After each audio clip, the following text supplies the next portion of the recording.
Hello and welcome to 20 Good Summers. It's the vacation edition. It's our 10th episode.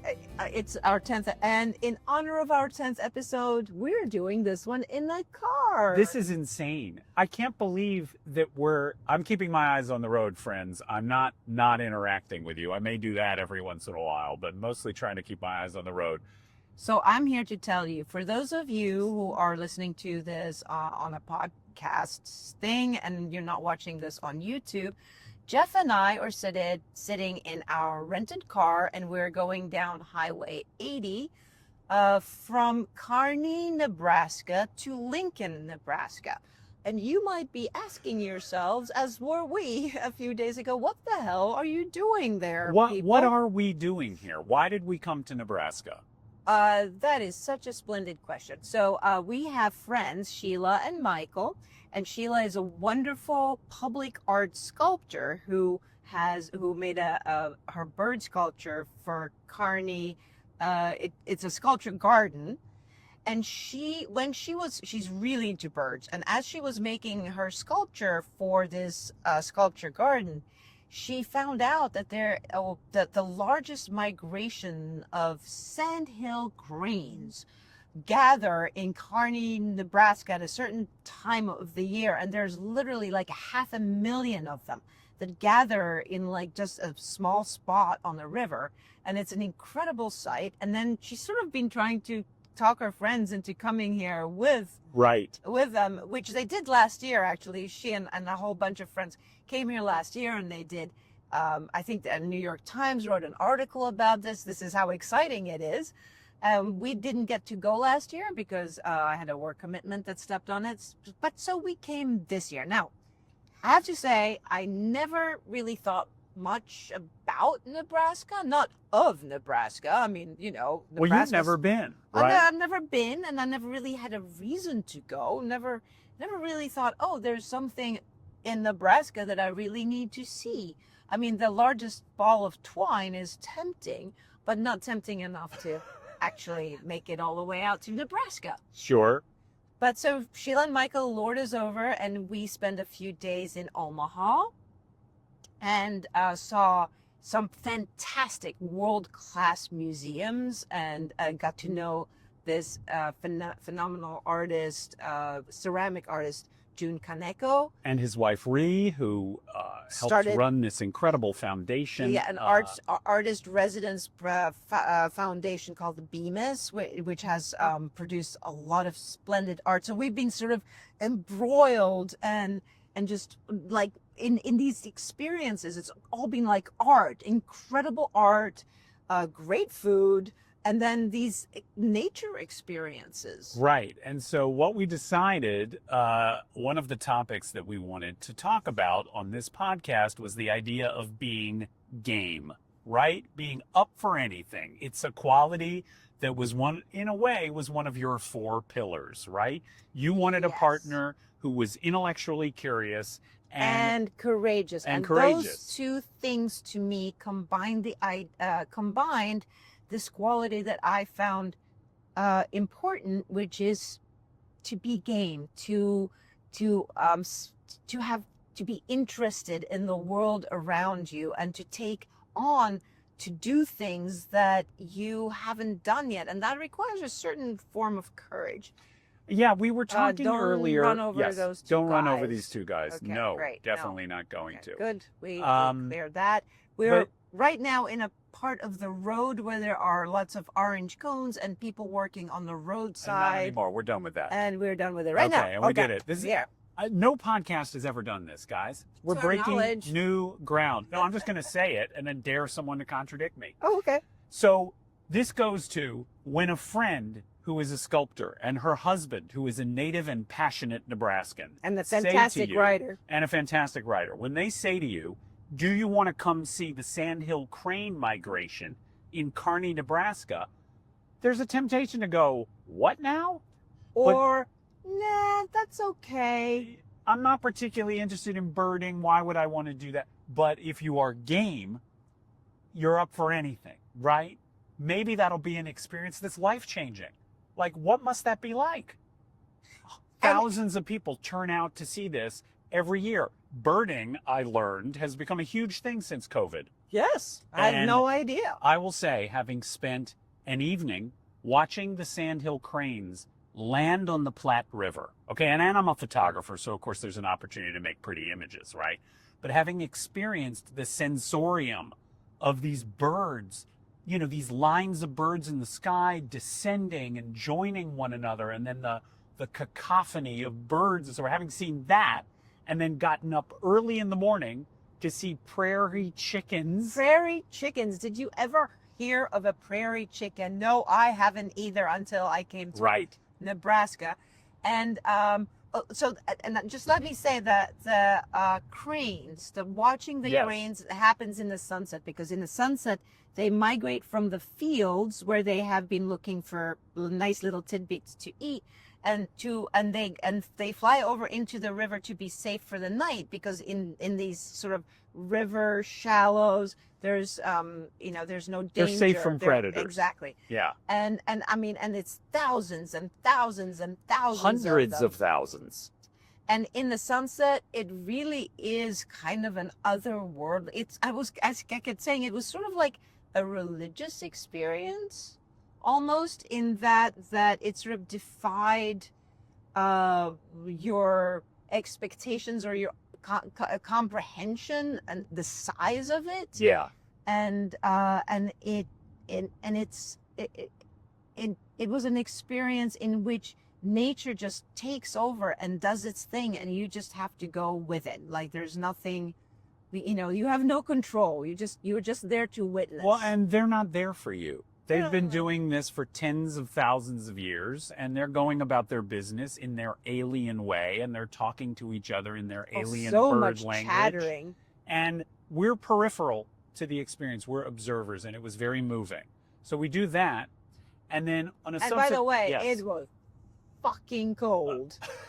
It was like It was very 27 cold. degrees. Yes, very cold. By the way, guys, as we drive along, we are seeing sandhill cranes. Yeah. Lines of them, Yeah. threes and fours and dozens and so forth, making their way to this point on the Platte River to do it again.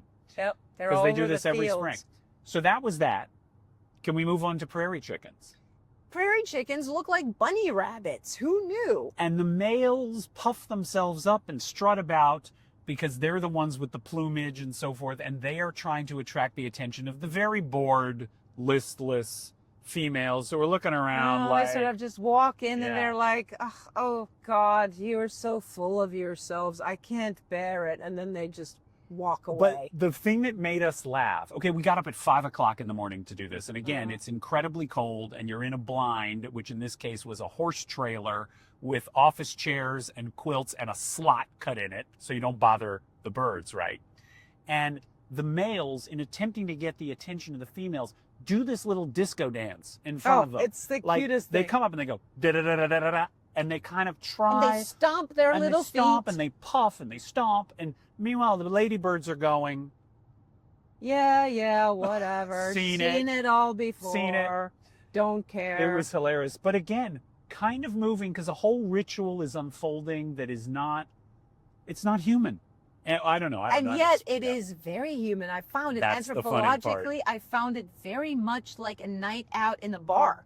You know, the guys come in and they're like, "Hey, what's Check up? me, Like, check baby." me out. Like, look at this thing. Like, oh, look at me." And the women are like, yeah, okay, Yeah. great. But secretly, they are looking.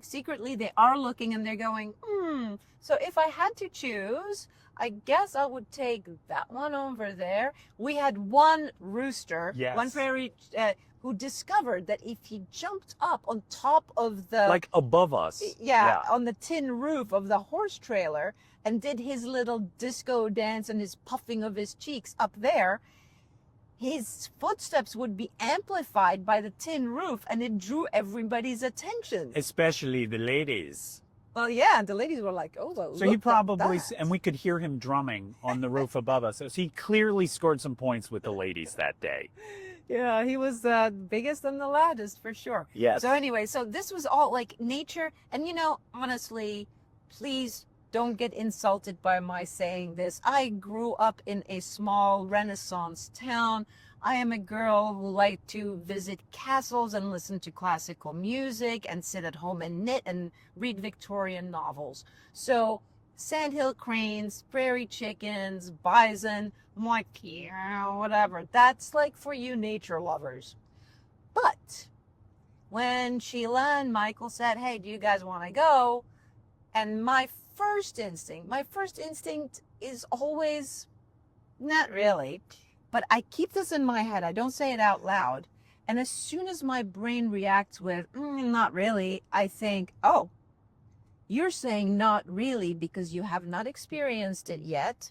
And you might think it may be boring, and you're making an assumption which you shouldn't make. And therefore, you're going to say the opposite, and you're going to say, sure, I'm going to do it. Yeah. And this is something that I've been actually working on since I turned 50. When I turned 50, I decided I was never going to say no to an experience that I haven't yet had. I can say no to things I've already done and I know are boring. But I will not say no to things I haven't yet done because there's such a wide world out there. And at that point, I had 30 good summers left. Now that's dwindled down to 20 good summers. And so I'm even more likely to say yes to things. Now, what about you, Jeff? What is your first instinct when I get you? Listen, I would like to think of myself as a fairly adventurous sort. He would like to think of himself I as would like such. to, but the fact is, and I would say I'm an intellectually curious person. I am. Very. But that may lead me to check a book out of the library that I haven't checked out before, or listen to a podcast. Or listen to a podcast, or maybe even go to a museum I haven't gone to. But to go see Definitely sandhill cranes, movies. or even, and I'll try not to spend too much time on this, but maybe we should get in the slower lane. Get in the slower lane? A little bit. Okay. Yeah. All right. You're going to see some relationship dynamics speaking to driving here, by the way, right? Of how P handles being a passenger. Not well. But even trying a food that I haven't tried before, because I believe I mentioned some of my food issues in the previous episode of this podcast. The Guts and Glory. You were in talking Guts a and little Glory, bit. I did talk about growing up in the South and living on pizza, fried chicken, and ice cream and Jif, and being afraid to try anything else. But I have tried now that I have entered this sort of 20 good summer zone, to try new things, to try anything, to try a 14-course Scandinavian meal. Did that start with me, or did you start that before you met me? I gradually put a toe in that before I met you, but I would say it was radically accelerated by an awareness of this 20 good summers thing, but coupled with a partner who was super duper game. And this phenomenon she just described, where she has that momentary pause and then skates past it and says, you know what, I am going to do it. Well, in fact, that moment is there to kind of kick my ass into, if you feel like saying no, examine why that no, because in most cases it'll be fear. And I refuse for fear to run my life. And I feel similarly. And this is something, so I do have, when occasionally, when she pitches something new or presents me with, which happens a lot, I will have this momentary, all circuits are busy moment. And in those all circuits are busy moment, he usually reflexively says, no. And then I catch myself. I don't mask it as successfully as she does. You don't do it internally? I don't do it internally because the process she just described is invisible to me. To me, she looks like someone who's up for anything. I am not quite as good, because I have a glass head, at masking those moments. So P will see this moment of lock up, and then I would say I'm very good at doing what you just said, asking myself, well, why am I saying no to that? Why am I stepping away from a new experience that could potentially open myself up to something I've never done before? Why that? And I always say yes. And that's the wonderful thing. It's like, yes, your first instant reaction, I have now learned, is always no, or not always. Don't say always. No, it's not always. It actually is always. But I don't like that narrative. I'm sorry that this is the truth, but it flips within a very short amount of time. I can see sort of a light come into your eyes and go, wait, why did I just say no? Yeah. And no. The no is a yes. Yes. The no is a no to saying no. It's a no to saying no. The point is, this has been the big drum roll to saying that this is an episode about being game and about, during this 20 good summers phase, kicking yourself in the ass and making sure that it's so easy during this time of life to relax into habits, Routines. I've always enjoyed this beer, so I'm going to keep drinking this beer. I've always enjoyed going to watch tennis, so I'm going to keep going to watch tennis. I enjoy I know I feel best when I go to bed at 9 o'clock and I wake up at 6. And I know these kind of foods are, the foods that I like and that make me feel good. And, and this is the time that I go to the bathroom in the morning, and therefore I have to be in the place at exactly the right time. I mean, there's so many things that by the time you're in your 50s, in your 60s, in your 70s and on, you have lived a fairly full life and you have found out what suits you and what you like. And fine, so you have established a routine of what's comfortable to you. And then on top of that, you have also reached an age in which you give less and less fucks. This is the wonderful thing about our age. Yes. Right? It's like if your friend wants you to go hang gliding again, and you've already done it, and you know that it's just kind of cold and boring, you absolutely can go, nah, no, that's okay. I don't need to do that. But those two things combined, I know my routine, I like my routine, I know what I like, combined with, and I can also say no, I have boundaries and you can all fuck off, and and because I'm going to do my own thing, can conspire to actually make you lead a much smaller life. It makes you old. It actually turns you old. Yeah. I mean, we know obviously I am a doctor and I have a doctor's degree, and so I'm sharing, as we both do, and so we're sharing this with the knowledge. With our PhDs. I have a PhD that I earned on the internet. But it's a documented fact. I'm good at looking like I have a PhD.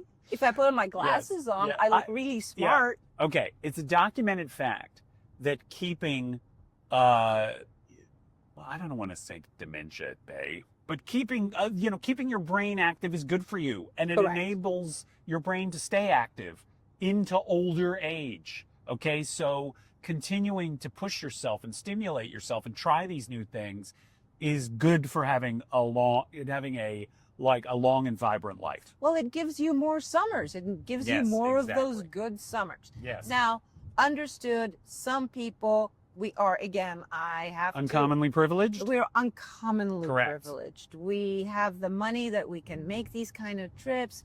And we don't really have, we don't have jobs that demand we show up every day. Yes. Yeah, I mean, they are at the desk, but they can be any desk anywhere.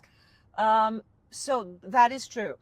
But even when we're not taking sort of exotic trips to Nebraska and the Crane Trusts, it's just like renting a city bicycle and going to a part of town that we haven't been to yet. Taking a pottery class. We did that a couple of weeks ago. Taking dance classes, something I had not done. I always wanted to. I mean, I was a dance major. Again, I'm an expert dancer. Ha. All right, anyway, is it time to bring Chris Rock into the discussion? Yes. I just wanted to delve a little bit deeper into this business of being game. Being game and saying yes to what life still has to offer. And here I have to say, my mother, it has been a fantastic example for me as a woman, because my mother is the most game person I know. She says yes to everything. Well, talk about what she did with her life when she got into her. Oh my God. I mean, my mother is fearless, which is a little, I think, different from me, because I am incredibly fearful. And push past it. And I do everything in the middle of panic attacks, and I white knuckle everything, and I have a large tendency to just sweating and hyperventilating, but I will push past it and do it anyway. Jeff has a similar I have my own tendency. pathology. Yeah, exactly. My mother seems to just have no fear of consequences, and she just hurtles headfirst into whatever. But with that, she is leading such a full life. She just turned 80. She, in her 70s, she got married when she was 73 to the love of her life at 73. Whom she met. Papa Joe, who is an oncologist, and they both retired together. They went to Uganda to open a cancer clinic. She was teaching midwifery at the local university. They spent 2 years in the Peace Corps doing good deeds. They went to Madagascar. They went to see the gorillas in the mist, or wherever that is. Yes. They did so much. They, saw so much of Africa and the continent that they were on, and experienced and helped people. And then they ended all of this in a fantastic wedding in Italy on Papa Joe's hometown, Maiori, which is on the Amalfi Coast. And then they continued with this pilgrimage, in Spain, this really famous pilgrimage,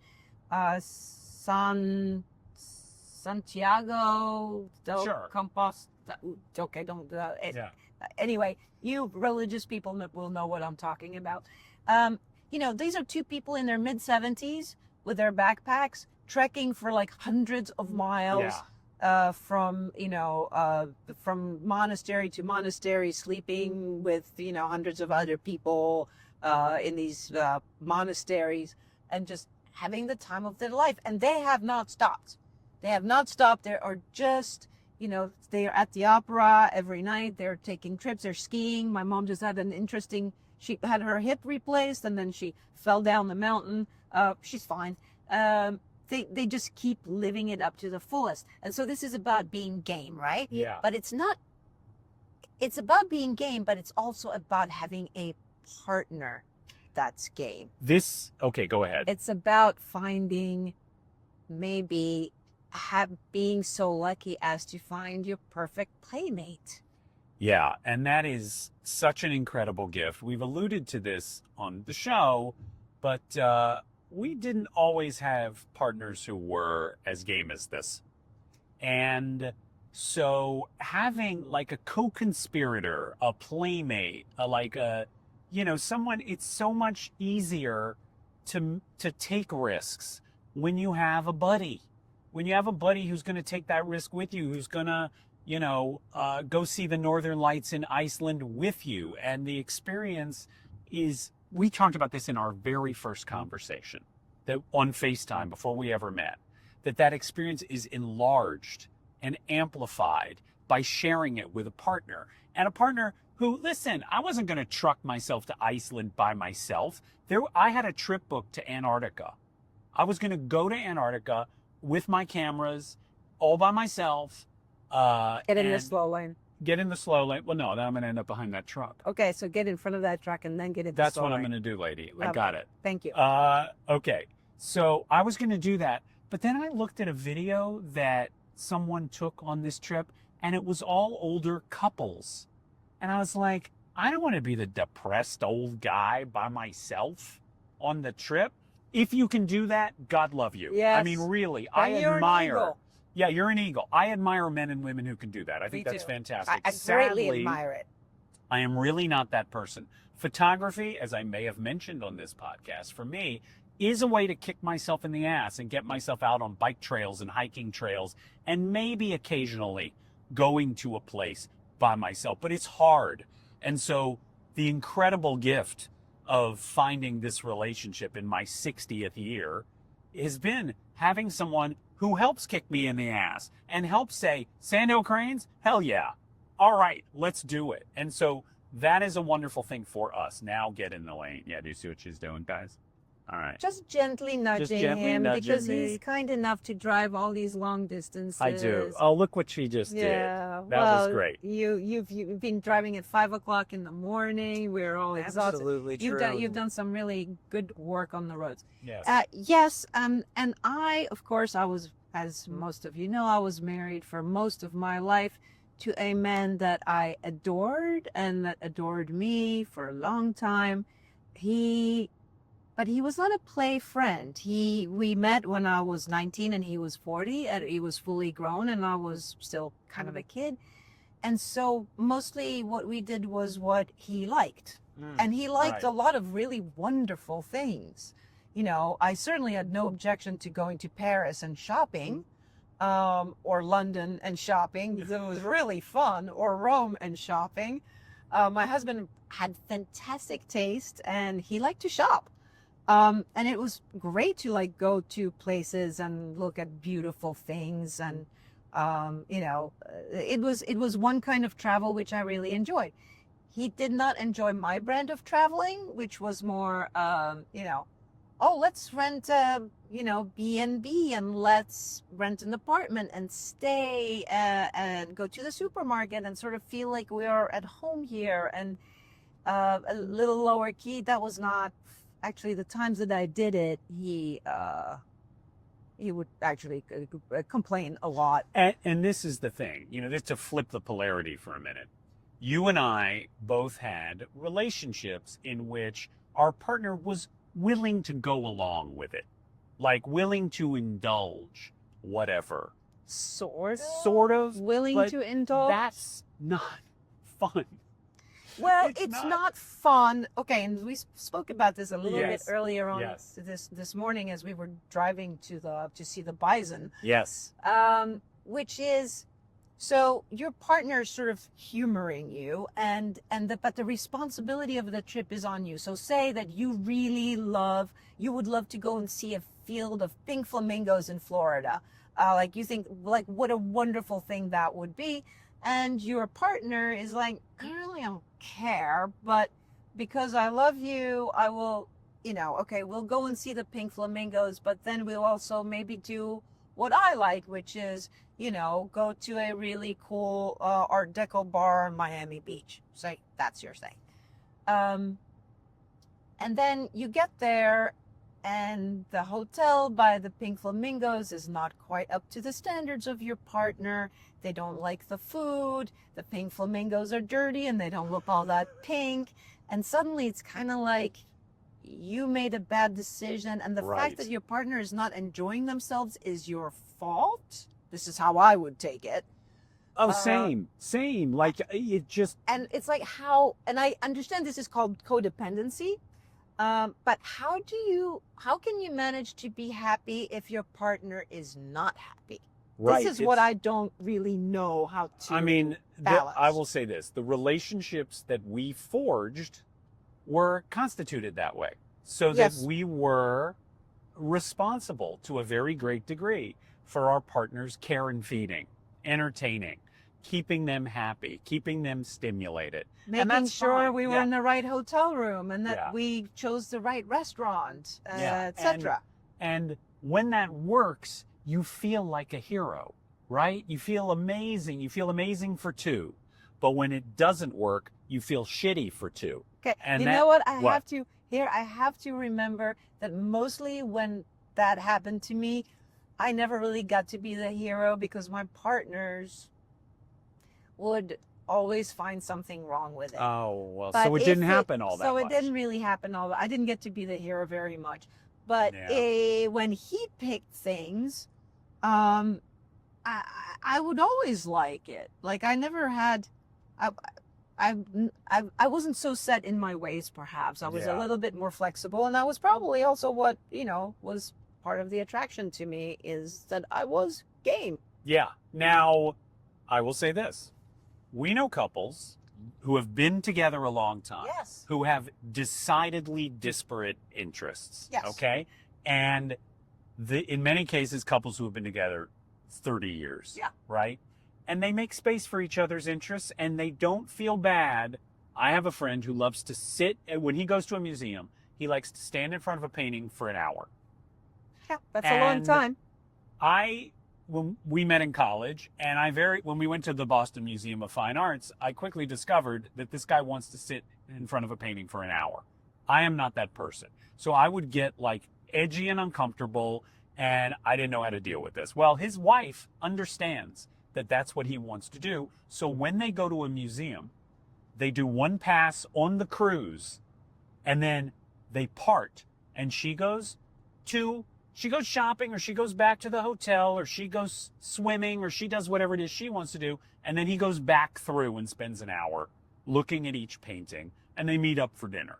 That's great. It's Great. wonderful because it works for them. And I have friends that have been together for 30 or so years, and she is a nature lover and loves to throw on a backpack and a big pair of boots and go like stomping in rivers and mud and mountains and faraway places. And he is very refined, well-dressed gentleman who likes to sip espressos in beautiful little coffee houses while reading amazing books or writing. And Great. once in a while they'll humor each other with like, sure darling, I'll go along with you and I'll see what this is all about. But they just as often will split into two, and she will go stomping around in mud looking for whatever it is, for inspiration for her paintings, and which she finds in nature. And he will sit in his favorite coffee shop for hours and hours reading and writing, and then again meet at the end of the day, relay their experiences, excitedly talk about what they did today. And they're, and this is one of the best couples that I know. They have utter respect for what each other likes, and that their likes can be different, and that they can be merged or pulled apart. I do think, and it's interesting, we saw a play a couple of weeks ago which dramatized this Wallace Shawn play. Okay, now you could get in the get slower back in lane. the slower lane. Yeah. Yeah, especially when you're talking. Our podcast listeners and viewers are going to love this, don't you think? I'm honestly not sure, but if they are like this, see, here's a cup, and this was a good I idea knew to there was pull a into cup. this, Yes. into the slower. And am I going an appropriate rate of speed? It'd be really funny You if bet. we got busted on the podcast. Wow. Anyway, we saw this Wallace Shawn play called What We Did Before Our Moth Days, and this play depicts a couple who don't make this work. Right. Who, as a matter of fact, he has different interests than she does, and they start spending more and more time apart, and it creates a breach, like a schism in the relationship. And he, on one of his outings to a bar that she doesn't feel like going to, meets a lady who also likes going to that bar. And at first they're just friends, but they really enjoy the same kind of social hopping, going to parties and having fun. And his assumption and knowledge is that my wife is not going to enjoy it. She wouldn't enjoy this. Right. And eventually it causes them to grow apart. It causes them to grow apart. So I think it's tricky, and I admire couples who can make it work. Yeah, I really do, because I think that you are riding a line at times when you choose to spend lots of time separately, And I have, until I met Jeff, I have never had a playmate like this. I mean, I would, my friends were my playmates, and my partners were my lovers, and sometimes my parents, and my North Stars and many other things, but not necessarily playmates. I guess that's what I had friends for, is to go and play, you want to, some friends liked museums, some friends like knitting, some friends like, so, you have different play friends for different actions. And so, it's incredible luck, I don't know, but in our first text over the dating app, where we discovered that we had so many things that we liked in common, similar music, love of the Roman Empire, of museums, of art, all of this stuff, and it's borne out in the 3 years that we've now been together, is that I've never had as much fun with somebody. I mean, my kids are also really super fun, and you travel with them, and I travel with them a lot. And you have friends that you've traveled with too, as you alluded to, and you have great times doing that. That's absolutely right. But like is this gross? It probably is about to be. Well, okay. We love you, Kim Cattrall. We love Kim Cattrall. Go ahead. Here I go. Here you can start playing the bass and I'll scat. My scatting sounds like this. Well, I found the best friend that I can play with at all times. And he feels like I do, and we can never spend too much time together. See, I should not scat. I know. Yeah. No, that was pretty good, actually. You were saying earlier something which I do marvel at. Ugh, this is the worst, what I'm about to say. Oh, we've never really had a bad time together. We've had travel mishaps, plenty of them. Yeah. And sometimes I'm not good at rolling with those things, and sometimes you're not good at rolling with those things. You're probably a little better than I am. Yeah, I would say so. I know you like when I say things like Well, that. it's also true. It's also true. But we've never really had a bad trip. You know, there was, oh my God, I love this story so much. I just remembered this great story. Okay, Okay, stay in the slow lane, I'm going to stay in the slow lane. especially since you're going to be telling On our the story. second date, and as you guys know, we count dates as uninterrupted stretches of time together. So this was the second time I came to New York and we spent some time together. We got on city bikes, as you said, and we went for a ride along the river. And at a certain point, I said, hey, you want to go get a glass of wine somewhere? It was like 5 p.m. and it just felt like it would be the perfect thing. Like, let's park our bikes and just wander into some bar along South Street Seaport. Yeah. Is that where it was? And I thought, nobody had ever suggested that to me when I was on a bike trip. And I thought, how absolutely wonderful. That's so European. Like, oh, we stop and have a little glass of wine. And, you know, like, I thought that was really romantic and lovely. Well, Just the suggestion of it. yeah. And of course, because you're game, you were like, sure. We park the bikes. We wander around the corner to a bar that is absolutely adorable. It was great. It was so Very cute. cozy. And we pick this little two-top and we sit down and we order 2 glasses of white wine. Mhm. Okay? And the wine arrives In plastic cups. in plastic cups. Interesting. Mhm. And it's atrocious. The wine is Like, so... probably the worst wine. It was like the most we've ever rank had. apple juice. And we A- were... apple cider vinegar. Like, but really. bad. Yeah, apple cider vinegar. That's a good way to describe it. It was bad. And I flashed on all the times with a previous partner where that bad glass of wine would have been not just the end of the date, but the end of the world. Like, I can't drink this. She'd sit back. She'd stare at it. You can drink it. No, enjoy it. And No, stay behind this guy. No, I'm going around this guy. Why? I don't know, because We were nice and safe back there. I know, but look, it's a truck. It's not a truck. It is. It's a whatever. Look, this guy's getting off. It's all going to be good. I'm going to be back in that lane in a minute. Okay. Anyway, point is, I can't believe we're recording this on a road trip. Okay. Point is, that would have been the end of the world. And it would have been my responsibility that the wine was terrible. This is the point. It would have been my responsibility. Why did you bring me here? Why did you make me order that wine? Ugh. Anyway, you and I laughed about it, and we probably drained the glasses. I think we drank them down. We drank it, and Yeah. we chose to remember that moment as, wow, do you remember that uniquely shitty glass of wine we had on our second date? And we have since been referring to mishaps in our daily life and in our Yep. travels. We'll go, oh, This- that's just a bad glass of wine. Yeah. And the fact that you didn't feel it was the end of the world from your end. Not only did I not feel like it was the end of the world.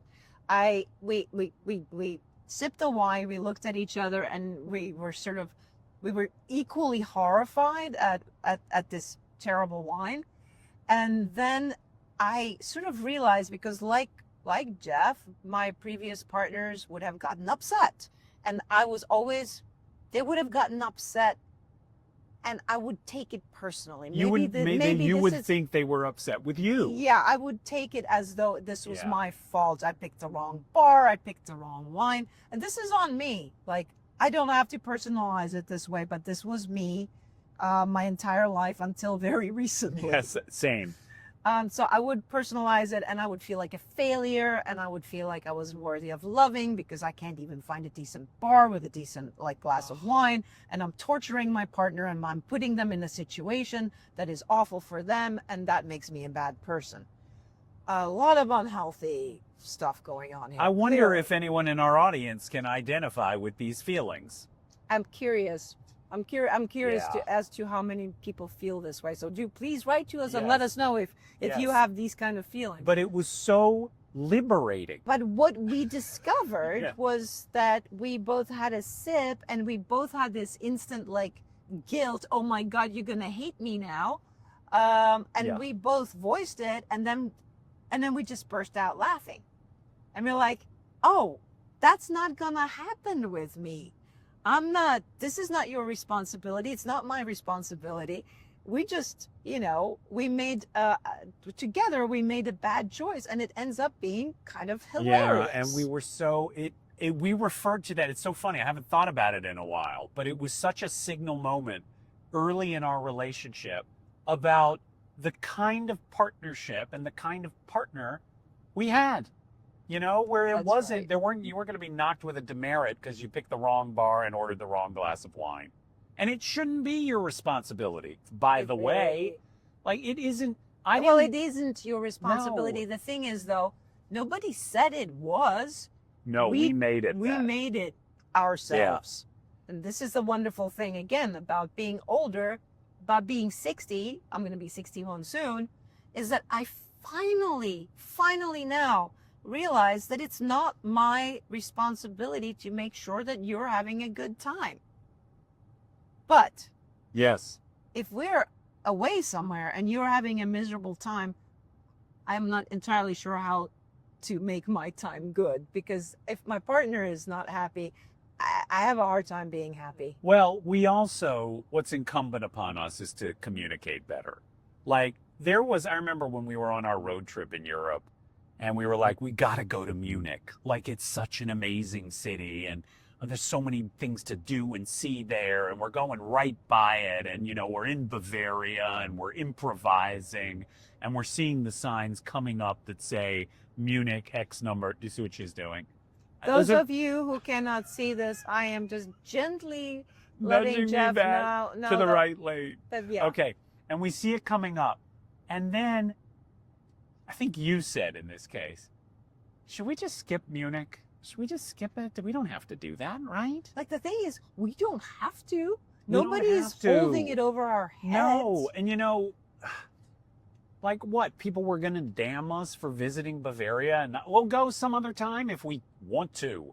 But it was like we both had this moment of clarity of like, it's about having fun. We're not checking boxes. It's about enjoying each other and enjoying this time. And if it isn't something either of us is super motivated to do, by contrast, this is so dumb. Okay, when I was a kid, I had this toy called the Rigi Duo. Only the oldsters. Well, maybe that's our podcast audience. I don't know. Well, it's not youngsters. No, it's not youngsters. This was a toy aerial tram that was a replica of an aerial tram in the town of Rigi, Switzerland. And it went up and down on a wire. And it's one of those like aerial cable cars. And skiers, they had little plastic skiers you could put on it. And then the motor would send it up and down. And this was my favorite toy when I was like 6 years old.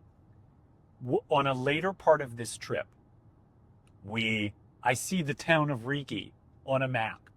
And I said to P, this is insane, but could we go visit so I can ride the real life version of this toy that I loved so much when I was a kid? Thinking she's going to say, oh, Jeff, come on now. What? Grow up. Why in the world you were, instantaneously? Well, of course. That is a partner who is game. Oh my God, the gratitude, the flush of good feel. I couldn't believe it. And here's the funny part. Riding the tram was great. I bought a souvenir magnet. I bought a souvenir Swiss Army knife. It was amazing. But there was also a spa up there that was terrific. That was one of the nicest spas ever. Yeah. So again, we improvised. And the most gorgeous view. Gorgeous views, but it was great. But it started with a partner who was game enough to say, sure. And Rigi has 1/1000th the attractions of Munich. But what a memorable outing.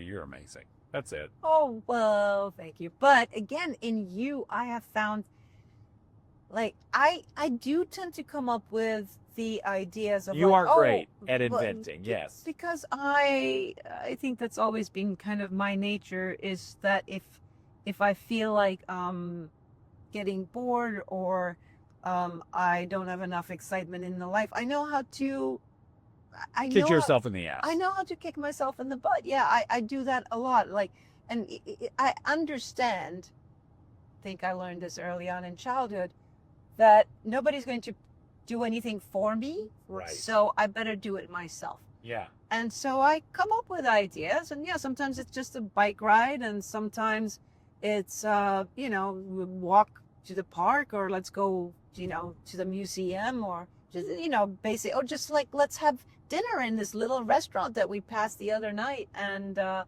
when we're curious about, it's got Peruvian food. Never heard of Yeah. that. So it's all of those things, but I'm also used to a lifetime of coming up with ideas and being turned down. Yeah. Saying, "Oh, hey, wouldn't it be fun?" Like, I've been wanting to go to India for my entire life. too. I'm 61 now, nearly 61, and I still have never been to India, and I so want to go. And whenever I've put it to past partners, some of them didn't have the time. Some of them were Didn't too have the busy inclination. working, and some of them just didn't think Yeah. that sounded like a fun idea at all. My kids, I have to say, my kids are great travelers. They've traveled with us since they were little, and so they actually really enjoy traveling. Um, and Oliver was absolutely willing to go to India with me, with like it was like, just let's grab a big backpack, and and I'll rent a scooter in India, and then we'll just like, I want to go to Rajasthan, and I want to see this, and we want to go to the Rat Temple, and we want to do this, and actually we were about to do it, and then something fell Something apart. got in the way. Because of work, or Yeah. things like that. Obviously, people also do have to work, and people have commitments, etc. So sometimes it doesn't work out that way. But I still haven't been. We're working on it. But I know you and I are. It's You on. and I are It's in the cards. We're absolutely gonna go. And- First, we're gonna go to Korea though, with our Korean family. Yes, I'm very excited about that. And that came up like, Oh like- yeah. our Korean family. My son Jonathan is married to a beautiful Korean heritage woman, and her parents were born in Korea, and they were just talking about how they were planning on a trip to Korea in the fall, and I, unbidden We and kind of unasked, kind of went, impulsively- "Hey, that sounds great. Can we come?" Yeah. And now it's happening. And they graciously agreed after the initial shock of us just sort of joining their family trip. Yes. And so now we're going to Korea. But It's again, fun. listen, Prague was not on my, I hate the term bucket list, but it wasn't on my list of cities I really wanted to see before I met you. Prague's amazing. We've been there a couple of times now. We basically lived there last spring. It was incredible. Was Seoul on my list? Well, it was well below Tokyo, which I still want to do. Yeah, But we're doing now that. I'm incredibly excited about it. And like, have been doing research on like, what a vibrant, amazing, I mean, you could spend months in Seoul and not see it. So, game. Like, I am Game not and as, playmates. yeah. Also, yes. I have to say, I'm so sorry, guys, if we're just like, making you nuts with like how Incredibly privileged we are. privileged, and also like we're so right for each Yes, other. yes. It's delightful. But I've always loved going to museums. That has been Me too. a thing. And I do not go to museums and stare at a painting for an hour, but I do like to go and take my time, and I do like to read about art, the artist, when it was created. I kind of like to get a picture, an overview of what it is that I am looking at.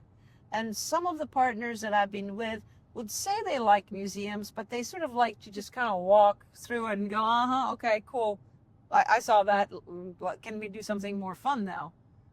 Some of them didn't like museums at all.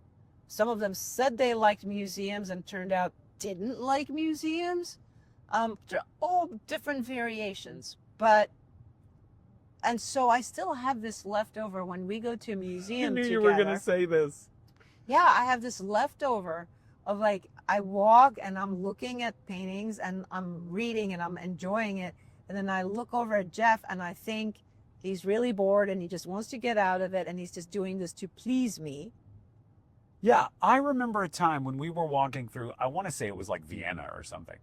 Walking through Vienna and I'm pointing out architectural details to you. And it took a beat for you to realize, like, I don't think you entirely believed that I was interested in these things.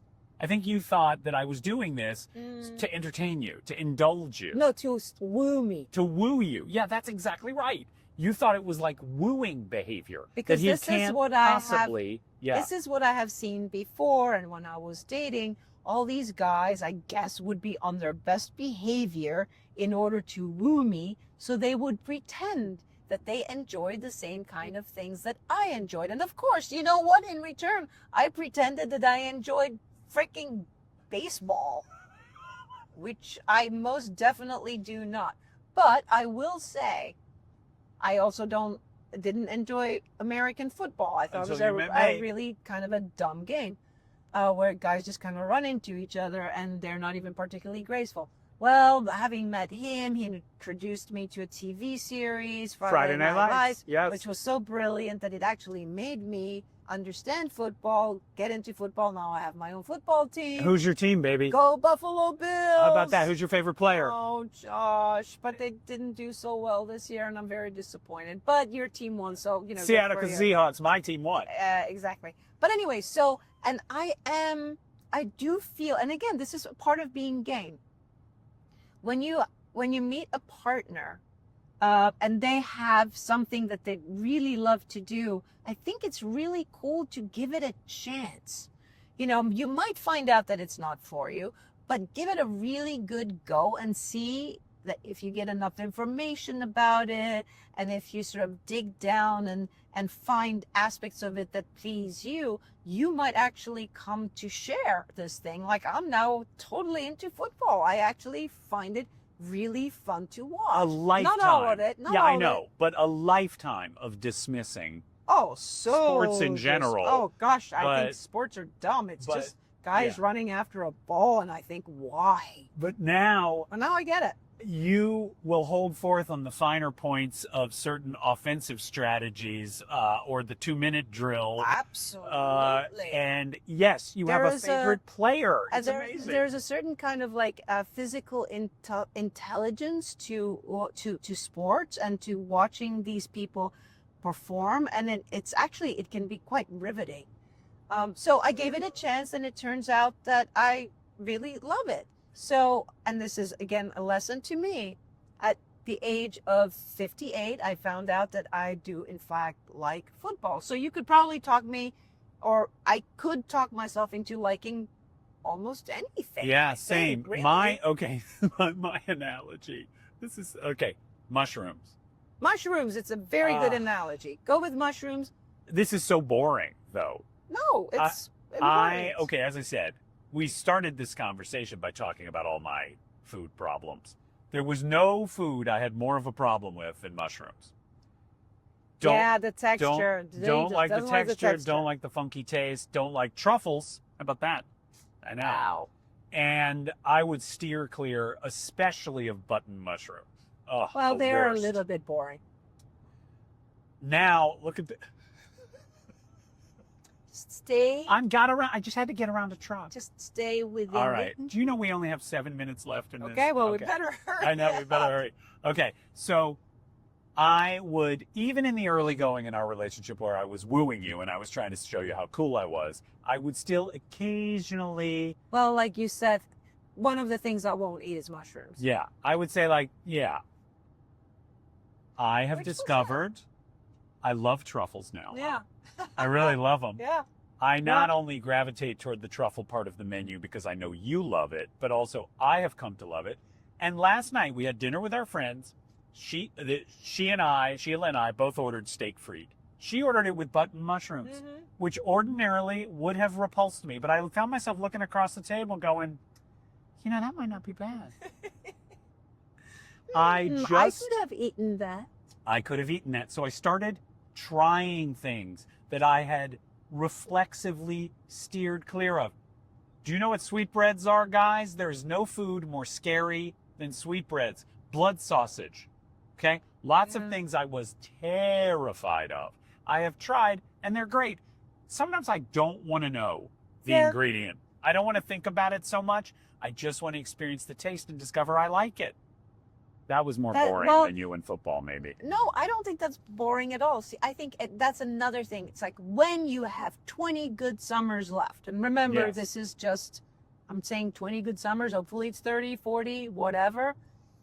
But when you know that you have a finite amount of time left, which does happen after, in your midlife, and you are grateful for this time that you have left in which you can taste and smell and feel and explore and do all of this. Such an important way of using it is to say yes. Yeah. Is to not go on assumptions that you have made because once you tasted a green bean and you didn't like it. Oh, yeah. It turned out that my distaste for sushi was because I had bad sushi. Right. If and you now, have now you're like eating sushi like all the a time. maniac, and you love sashimi. Yeah, because I had good sushi, and I was like, oh, this is what it's supposed to be. And so it turns that our 60s are richer and fuller and bigger and more magnificent and more filled with experiences than any other part of my life, because now we also know to stop, forgive me for the cliche, and smell the roses. Correct. Maybe taste the truffles. Yes. Two things I want to round this out with, both about comedy. One is... We're not funny. No. I mean, speak for yourself, baby. I have an Emmy. Okay. You're the only one who laughs at that joke. I know. It's so bad. Am I arrogant? Yeah, all right. Anyway, our grandson, I say that now, Donovan, is in an improv troupe. We went to see him at UCB. Thank you, UCB the other night. Of course, the first rule of improv comedy is yes and. You don't say no. You always say yes and. You always are additive. You're always adding on. My best experience in writers' rooms has been creating a game of yes and in the room, where you pitch the joke and the guy across the table tops it, and then the girl down at the end of the table adds a spin on it, and all of a sudden this wonderful energy happens of collaborative invention. That's the kind of relationship I always wanted.